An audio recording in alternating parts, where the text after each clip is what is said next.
Good evening. Welcome to Sunday Funday on this March 21st, 2021. Unless you're watching a replay, in which case it could be any day of any year beyond this, I guess. Hope everyone's had a great day. If you are on YouTube or on Facebook, give me a quick hello in the chat. Let me know you're here. Let me know you can hear me. It looks like it's working, but I have been known to mess a thing up or two. And tonight we're going to talk about another theme from the book of Proverbs, the idea of friendship, of being a friend. And so that's going to be our topic this evening. Excuse me. So I'll give just a moment for everyone to get on. I heard a quote I thought was interesting. Robert Louis Stevenson, the author, has been credited with making the statement that a friend is a gift we give ourselves. I thought that was kind of a neat saying, that cultivating friendships takes time. It takes effort and work sometimes, but it is worth the effort. Hi Carol, hi Will, good evening. Thanks for letting me know you're here. So all right, if we're going to talk about friendship, we're going to start off with a little game. I guess it's one game, but a couple of different iterations of it. I was trying to think of a good game around the idea of friendship. Thought about doing a little trivia game, but it's kind of hard to find trivia about friendship. I did come up with one question, which cartoon character saying "You've got a friend in me," but that was about as far as I got. Maybe one or two other questions I could have eked out. I did find some interesting information on friendships that you might not be aware of. Thought that was kind of interesting, but again, not a whole lot of game material there. And there was just different things like apparently Mark Twain and Helen Keller were friends. I did not know that. I guess they met one time when Mark Twain and another of his friends were visiting another writer friend, and that friend happened to have young Helen Keller over at their house. And so I guess Mark Twain and Helen Keller corresponded for a time there. Different things like that I thought was interesting. But for the game, I think we're going to go back to one we've played before, or at least a variation of a game we've played before. And we're going to, so I can switch over here, we're going to play categories. So what I want you to do on this is I've got these words grouped into sections of 3 here. So there's, on the left-hand side, there's 3 categories. Those fall under the F, R, and the I. And on the right-hand side, there's 3 more categories, and those fall under the E, N, and D. So when you give me your answers, I want them to come in groups of 3. You can go with either, like those 3 can go with any of those 3 letters. So you can do, you can do the animals in F, estates in R, and the item found in a person in I. Or you can do any combination of that, animal R, state I, purse F, exactly, that sort of thing. But give me all 3 of them at once, because I want to see kind of how people's answers overlap, if they do. Hopefully that's not too complicated. It's a pretty simple game, but I don't know if I did a good job explaining it. So hopefully everybody's on board with that. So let's start with the 3 under the F, R, and I. Give me some words. You can do more than once if you have more than 3. More than one set of 3 is fine. Keep cranking out the answers as long as you wish. But give me a animal, a state, and a purse. Item found in a purse. That starts with F, R, or I. Let's see what we can come up with here. I know we got a lot of creative people here, so I thought this would be kind of fun. We played a similar version. This is kind of categories is what I'm calling this. That's kind of the game this is modeled after, if you've ever played that game. Generally, you roll this big 26-sided die, and it lands on a letter, and that's what you have to try to come up with these words for. So it's kind of a little bit different, but same general idea. So, all right. So hopefully this is making some sense. But let's start with those first 3: animal, state, and item found in a purse. Give me your 3 answers for that one, and you're welcome to do it more than once if you'd like. I'm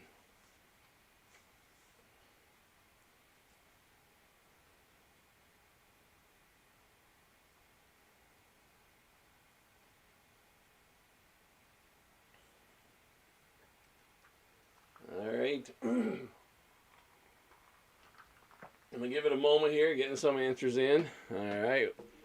Will's got his 3 in. He's going with frog, ring, and Indiana. All right. So his animal, his item found in a purse in a U.S. state. Frog, ring, and Indiana. All right. Who else has got a trio for me? Christy's still thinking. Or maybe she didn't hear the instructions. I'm not sure. All right. Rat, Florida, and ink pen. All right. So the animal, a state, and item found in a purse. Rat, Florida, ink pen. All right. Making sure I'm not missing any other comments here on either side, on YouTube or on Facebook. Wait just a moment longer, give Christy a chance to contemplate her 3 items here. If anyone else is on, love to hear what you come up with. Nice thing, William and Carol can go ahead and start thinking of their next 3. The article, clothing, TV show, and the circus. Things found in a circus. To start with E, N, and D. If I can say all that.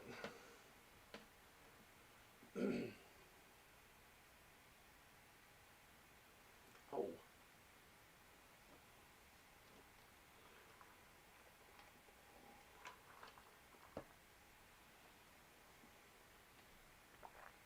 All right, Christy's going to go with a rooster with Florida, and she's given up on the purse. So, nothing in a purse that starts with I.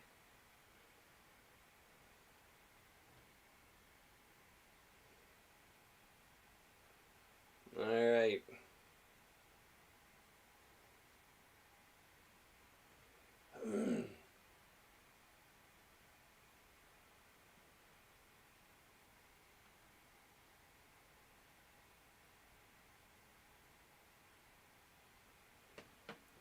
Looking over these answers here again. Okay, I was trying to see what I had in common with the things that people were given here that I was thinking. The the animal. I mean, I was going to go with fox for that, so I didn't have any overlap there with anyone. State, I was thinking Indiana as well, because I was going with the I for that. Thought about Rhode Island as well, but I had trouble coming up with an item in a purse that started with I. I was kind of hoping somebody would come with it. And Carol came with ink pen. I didn't even think of that. That would have rounded mine out, let me use Rhode Island for the state, but couldn't come up with that. All right, so I'm going to get their next answers here. Article of clothing, a TV show, and something found at a circus. It starts with E, N, or D. What's everybody come up with for that one?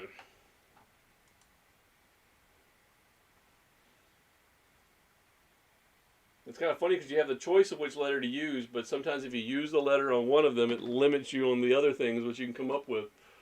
So,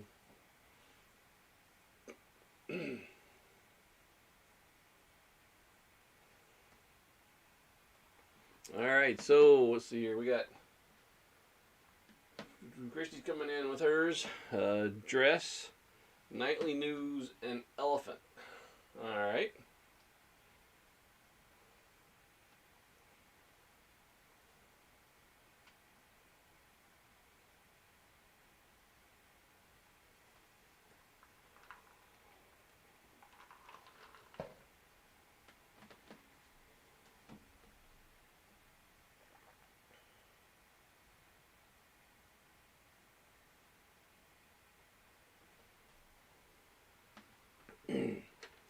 Any more guesses on these?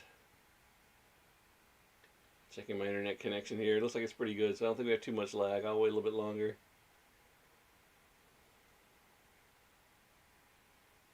All right. Carol, necktie, dragnet, and elephant. It was funny. I have exactly 2 of those as well. What I came up with. So I'll share that in a moment. But it's kind of funny we came up with 2 of the same ones. So, dragnet. That's going back a ways, isn't it? Isn't that an old TV show?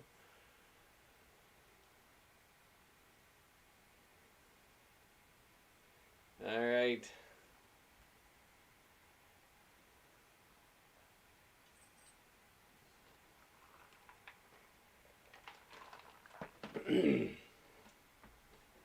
All right, I guess I'll move on. Waiting to see if I had any more answers, responses for article, clothing, TV show, or something found in a circus.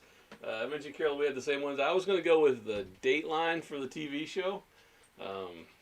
And I was doing elephant for the thing at the circus. I thought that was kind of obvious with the E there. I thought that was kind of, at least we all went with elephant, so that seems to be very obvious. Oh, we'll say I don't know. And then I was gonna, because I was doing Dateline for the TV show, I was gonna go with necktie as well for the article of clothing. I didn't think anyone else would pick necktie, so that's kind of funny that we both ended up with that. All right, next set of items, and let's do this one a little differently. I'm gonna give you all 6 of these, and you can choose any of the 6 letters. So instead of doing 3 and 3, we'll do all 6, and give you a moment here to sort through them and give me a store, a hobby, something expensive, a vegetable, a famous saying, and something found in spring that starts with one of these letters here. Try to use each one. So when you use one for one of these topics, you have to not use it for another. So I'm changing it up a little bit. I didn't have answers for it based on this, so I'm going to have to kind of think of myself as well. I guess I could just leave the ones I had, but makes it more, opens it up a little differently when you play all 6 for all 6 letters.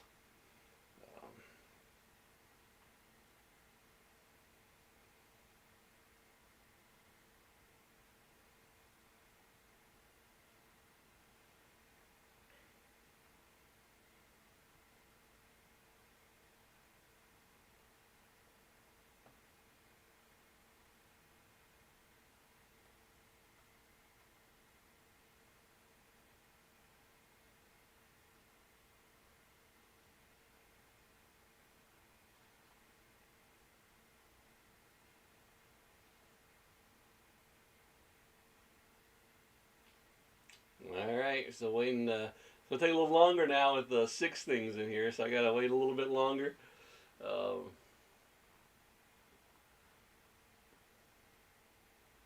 These can get a little tricky now. You have to let me know after this which way you like better, doing 3 at a time or 6 at a time.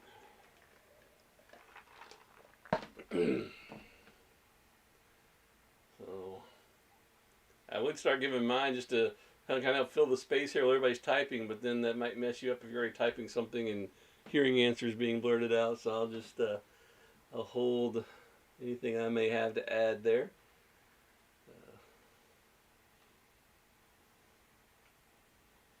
And by the way, the trivia question I was mentioning about which cartoon character is saying "You Got a Friend in Me," I don't know if everyone knew that one or not. You're welcome to chime in that and then in between if you have a moment who you think sang that song. You got a friend in me.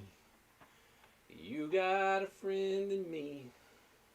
That's about all I know of it. So, sorry, concert's over.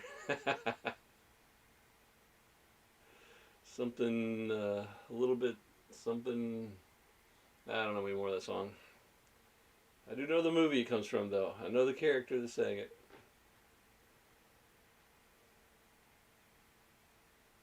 Alright, everybody's taking a while. I don't know if it's taking a while to get your answers or taking a while to type them all in on the tiny phone, but not getting any responses yet, so you have to skip one. Just go ahead and put the question mark like people have been doing. You have a blank, you just can't come up with anything. Or maybe I should have just had you like blast them individually, like a store, and then put the word, and then hobby, and then put the word. But anyway, we'll get there, I'm sure. All right, Will's got his in. Oh, okay. Will's answering the trivia question, even going above and beyond. Yeah, I didn't ask who the actual person was that really sang it, but yeah, it was Randy Newman that sang "You Got a Friend in Me," and it was Toy Story. And I believe on the thing I have, I've seen it's they actually have Woody singing part of that. So I was gonna go with Woody for that. But yeah, definitely knew that one. Will had that one nailed, even down to who the actual person was that sang the song for the animation. Randy Newman. All right.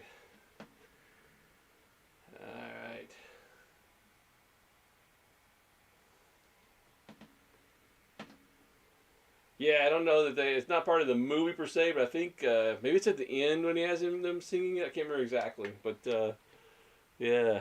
So all right, so Carol's got her answers in here. All right, flowers, um, ring.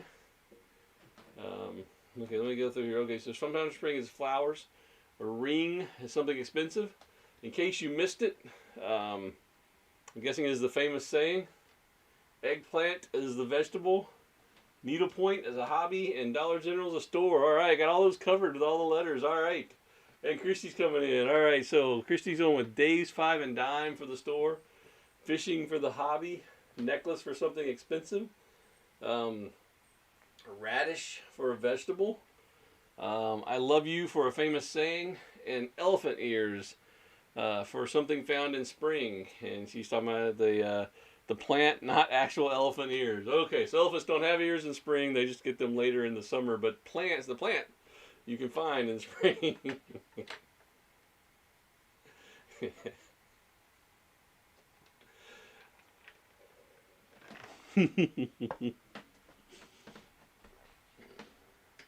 All right, so I'll go ahead and give some of mine while we're waiting. I think everybody's probably either still typing. Will got sidetracked answering the other trivia questions. So appreciate that. Um, but yeah, I was thinking. I got to think of my answers again now. I should have wrote these down so I'd have them right in front of me. Um, I was going to go, since mine are still kind of the other way around, I was going to go with the vegetable. I was doing eggplant as well. So, Carol, you and I are again on the same page with that one, the vegetable. Famous saying, I was going to go with never look a gift horse in the mouth. So, that was mine for N.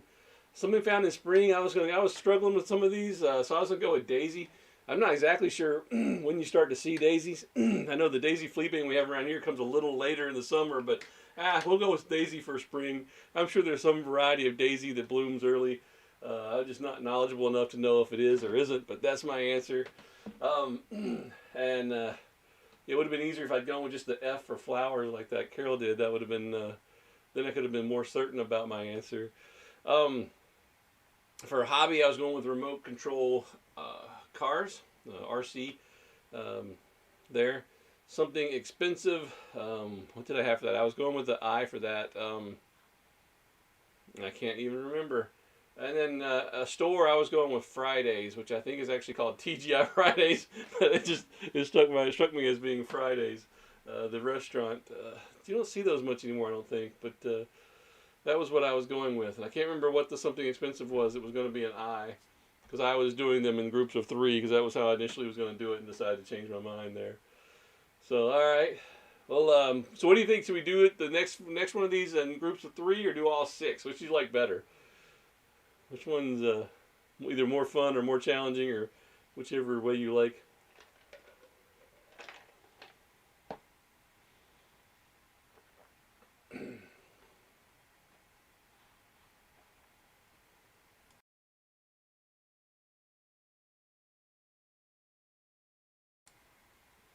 All right, I have a vote for all 6. All right, that's what we'll do then, unless I see a vote otherwise. Yeah, we could, because with a little bit of lag sometimes, somebody's response may come in just a little bit later. But here we go. The next set of answers, a set of topics. A boy's name, a girl's name, a beverage, a name brand, a food, and something found at a picnic. Uh-oh. Will and Carol both are saying groups of 3. Okay, tell you what then. You can do it the way you want to do it. How about that? Christy can do it all 6 together, and Will and Carol, you can do it in groups of 3 because I've got them separated there. So the boy's name, beverage, and food under FRI, girl's name brand, and picnic under END, and so yeah, let's just do that then. You can do it either way, and that's funny that both of y'all voted for groups of 3, and Christy voted for all 6. All right, so let's see what you can come up with here for a boy's name, a beverage, food, a girl's name, a name brand, and something found at a picnic.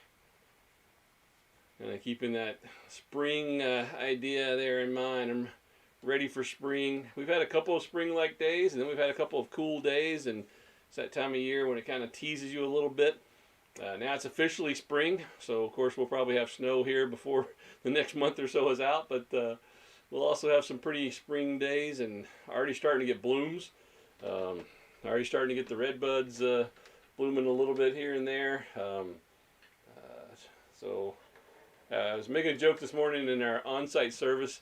I told them I was walking through a wildflower garden earlier this week, and I said, well, actually it wasn't a wildflower garden. It was the sidewalk on the way to work, and the wildflowers were just a patch of henbit that was there, but still blooming nonetheless, and very pretty, I think, even though some people most would call those a weed.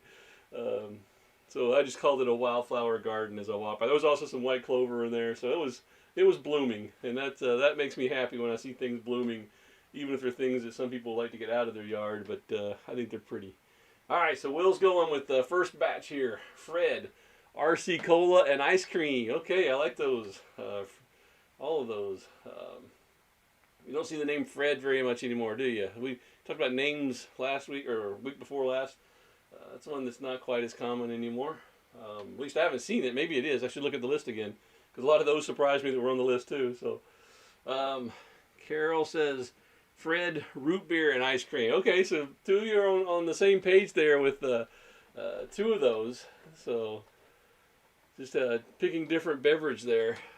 One going RC Cola and one going root beer.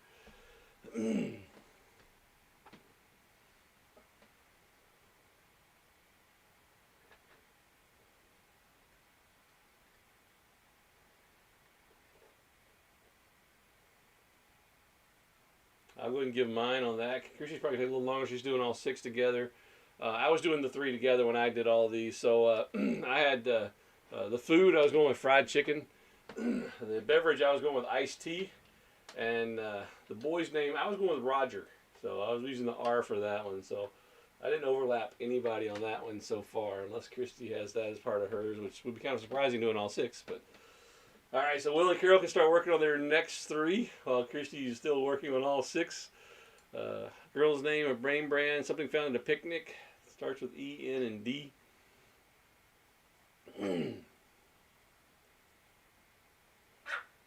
Just imagine if I'd gone with the full word friendship. We could have like all kinds of words coming in here. That could get really tricky. That's when you almost need a little piece of paper like you can hand out when you're in person and have like the letter down the side, so you can put one with each one. You don't have to, I've already used that one or not. Ooh, Carol's already got her next three in. All right. Evelyn, Nike, and drinks. All right. That was quick. Good job. Evelyn for the girl's name. Nike for the name brand, and drinks are definitely found at a picnic. So.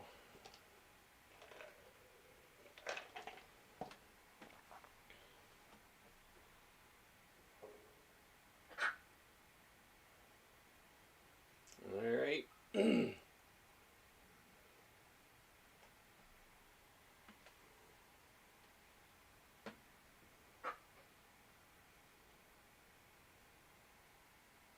Give it a little bit longer here.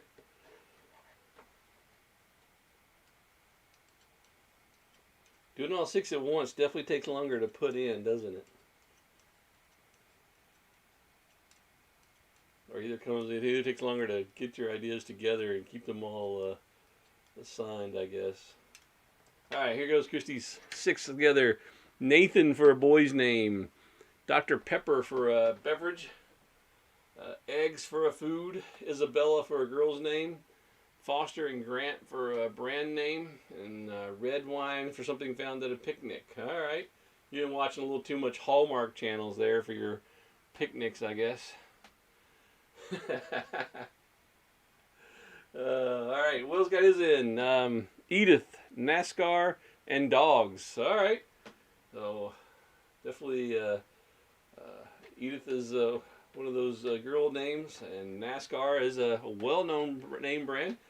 And dogs found at a picnic. That's not my preference, but you're right. Often found there. Wherever there's food, there will be dogs. And so good way to kind of segue that into as well. You're talking about dogs, and dogs are known as what? Man's best friend. So we're talking about friendship, and so these could be anything we wanted to make them, and that's the way our friendships are. They can be what we make them. And Proverbs has a lot to say about friendship. We're just going to cover some of the key things, the verses about friendship that's found in the book of Proverbs. I'll start off with Proverbs 17:17. I think it kind of summarizes what it's saying about friendship. And that says, a friend loveth at all times, and a brother is born for adversity. That's one of the nice things about having a friend, having someone that can be there during the tough times, someone who can love you no matter what. And that's the importance of having friendships, of having people in our lives. We were never meant to uh, do life on our own. We were always created for community. When God created Adam and Eve, He created them to be together. He created them to walk with Him there in the garden. It was created for fellowship, for community, and for friendship. And so that's kind of the idea here. I mentioned earlier, I don't know if everyone had joined at that point, the quote by Robert Louis Stevens, which I thought kind of went with this. You've probably seen the quote, but it says, "A friend is a gift we give ourselves." And I think that kind of ties in with what we're going to see here in the book of Proverbs, that cultivating friendships is something that we have to be intentional about sometimes. Oftentimes, we just kind of, you fall into a friendship with someone just because you happen to hit it off so well. But it still takes time and effort to cultivate that friendship, to keep that going, to be there for one another. And Proverbs 27:10 makes an interesting statement. It says, "Thine own friend and thy father's friend forsake not. Neither go into thy brother's house in the day of thy calamity. For better is a neighbor that is near than a brother far off." He's saying that sometimes even friendships can be even stronger than family bonds. He's saying if you've got a friend that's close by, a friend that you can rely on, or someone who's been a friend of your family, he says thy father's friend, people who've shown themselves to be true friends to you, he says hold on to that, because that's the most important thing. Yeah, you can call up family when things go tough, and oftentimes we do have family members that are our friends, and we have that close relationship. But just because they're family doesn't mean it's going to happen. Just because they're family, he says sometimes you got a friend that's close by, friend that's there for you. That can be even better than having family that's further off. And obviously, when they use the term brother here, they're talking about any family they would use that term to refer to their cousins and distant relatives and things of that nature. And they were very family oriented culture as well. You even had responsibility for things that might happen throughout your family if people passed away and things like that. But he's saying that if you have a friend that's close to you, someone who's been a friend of your father, been kind of a family friend for a while, hold on to those people, because they're important, they're valuable, and you'll be glad to have them. So I thought that was kind of an interesting thing from the book of Proverbs. They're talking about just the importance of friendship and how it can mean as much as family, and even to some degrees he's describing there even more depending upon how close you are to that particular family member. Also, Proverbs 19 verses 4 and 6 and 7. I skipped over 5 just because it's one of those kind of shotgun things where 5's kind of pulled out separately. But this kind of talks about how sometimes friendships can not be valuable. Verse 4 says, "Wealth maketh many friends, but the poor are separated from his neighbor. Many will entreat the favor of the prince, and every man is a friend to him that giveth gifts. All the brethren of the poor do hate him. How much more do his friends go far from him? He pursueth them with words, yet they are wanting to him." Again, Solomon's kind of pointing out that we use the term friend kind of loosely sometimes. People we hang out with, people we're around, and sometimes they're not really our friends. Sometimes people want to be friends with someone because they think they can get something out of them, because they think they offer some value to them. But when times get tough, when things go hard, you really see who those friends are. The ones that are just there to get what they can out of it, they're off. Verse 7. When he's poor, when he's in need, his friends are like, I don't know you. Sorry, we're gone. We're out of here. And so it's an important reminder that friendships and true friendships are kind of different things. You have to really evaluate the friendship and make sure that when we're getting into a friendship, it's because of the person and not because of their wealth or their perceived value to us. That's not friendship.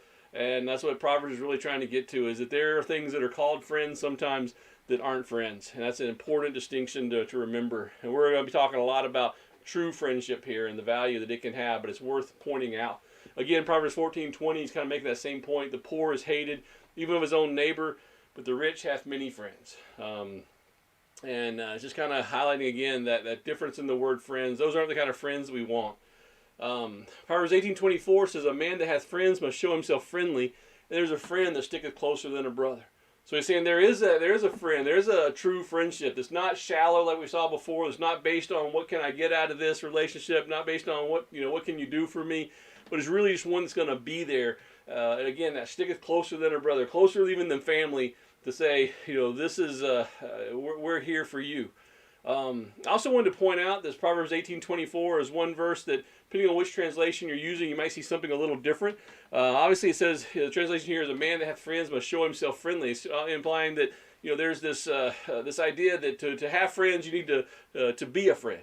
And I think that is so true in life, that many times, we have to make sure that we're being the friend to other people if they're going to be a friend to us. It can't be a one-sided thing. But this particular passage, if you use the Christian Standard Bible or the English Standard Version, some of the other versions, it may say something more along the lines of, one with many friends may be harmed, but there's a friend that sticketh closer than a brother.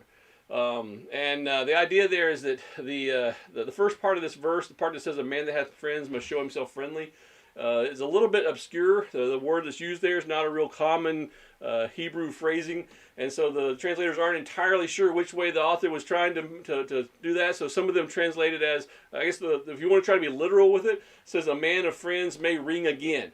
And so they're kind of trying to see, what's he mean by ringing again? And obviously the King James translators and many of the other translators as well kind of see that as ring again, meaning kind of that reciprocal nature of being a good friend to them. I think that makes a lot of sense. But some of the other translations go with that, and that ring again meaning may have trouble, may fall into hard times. And so that's why if you're using a different translation, you see a different wording there. It's not that someone went rogue or anything like that. It's just there's some difference of opinion over how that phrasing is intended to be meant. But I think in the end, it doesn't change the meaning of that proverb at all. It's saying, that if we have friends, there's gonna be times when we need those friends, and friends can be even closer than family members to us. And that's the important thing, is there can be a friend that sticketh closer than a brother. When I think of that phrase, a friend that sticketh closer than a brother, I think of for us as New Testament Christians, the fact that Jesus is always there for us, the fact that He's that one that will never leave us or forsake us. I was thinking of the song, "There's no other such a friend or brother," just talking about how that Jesus is going to be closer than anyone. But aren't you also glad that we can have friendships with those around us that can have that same kind of dedication, that same kind of tightness to it? And that's the beauty of friendship, is a friend that sticketh closer than a brother. Proverbs 17:17 says, "A friend loveth at all times, and a brother is born for adversity."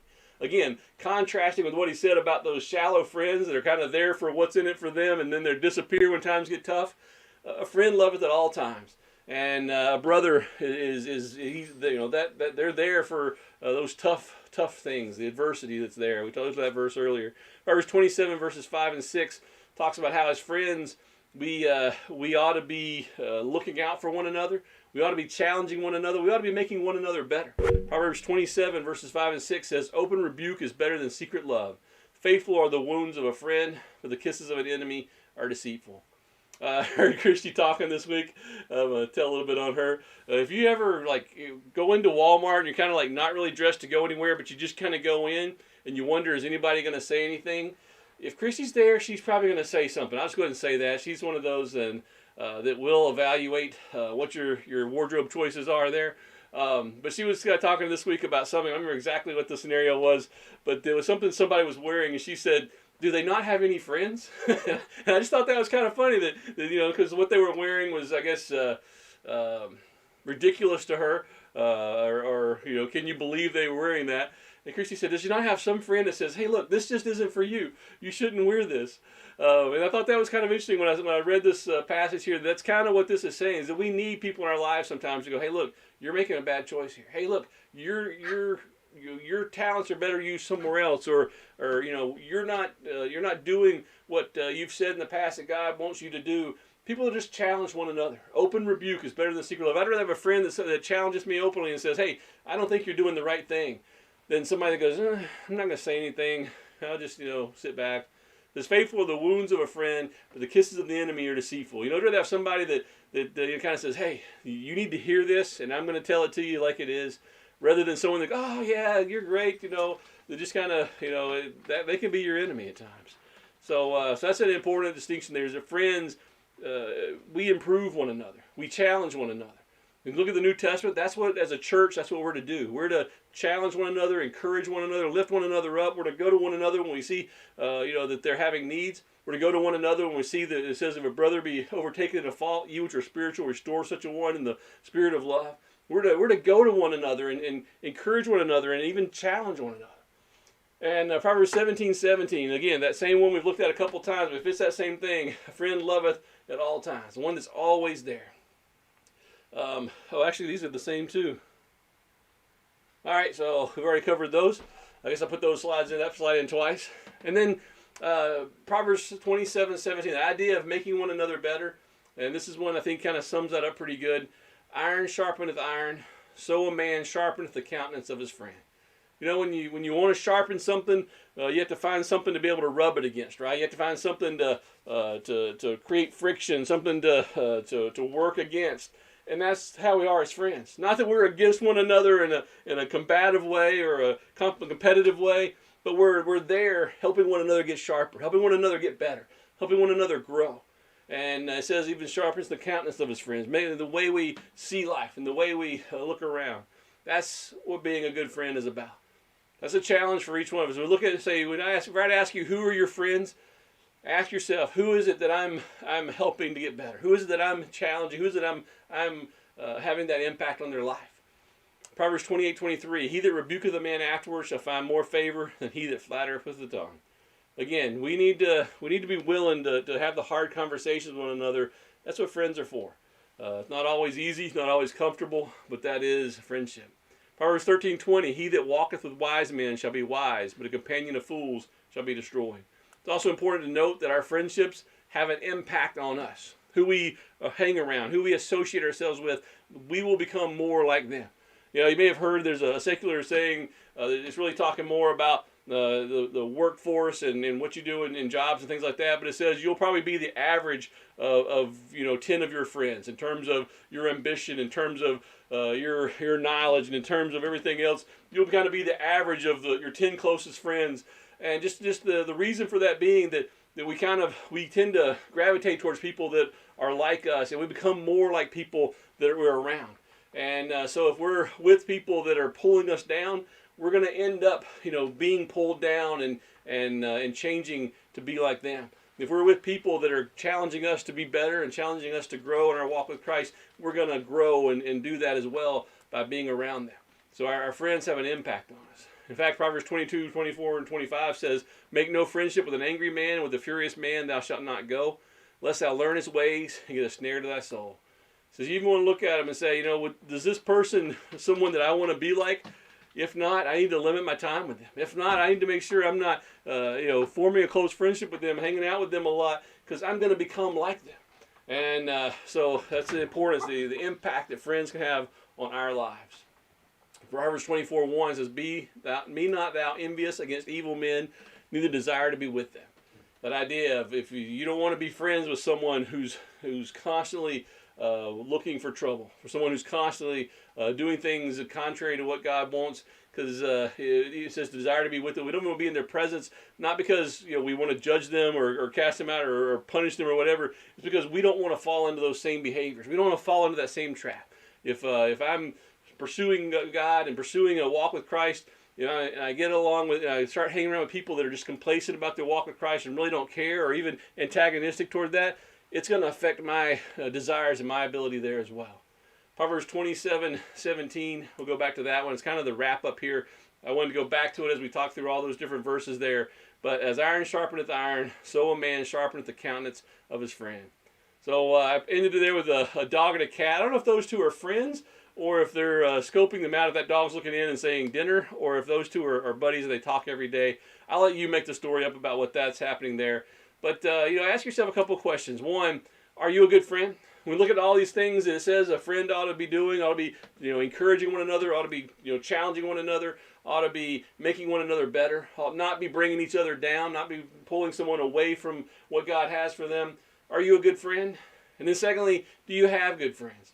If you don't, it's important to cultivate these into our lives. It's worth the time to start building some friendships and really building that relationship there, because we need that to be sharpened. We need to have someone to lift us up and to challenge us. And that's it's a biblical thing. That's what Proverbs talks over and over about the importance of friendship, the dangers of friendship, the benefits of friendship, and hopefully we can build those into our lives as well. I think that was the last slide. Yeah, so that was it on the slides. But so that's what Proverbs has to say about friends and friendship. I hope you got something out of that as well. I think it's interesting that he spent so much time talking about. There are other verses that reference friends that weren't talking about so much about what about friendship itself, just kind of referencing how we interact with friends. Sometimes I didn't include, but I think these are the core of what Proverbs says about friendship. Anyway, we've kind of run over on time. Hope everyone has a great week. I hope you stay safe this week. If I can do anything for you, don't hesitate to ask. And we'll talk again next Sunday. So love you all. Bye.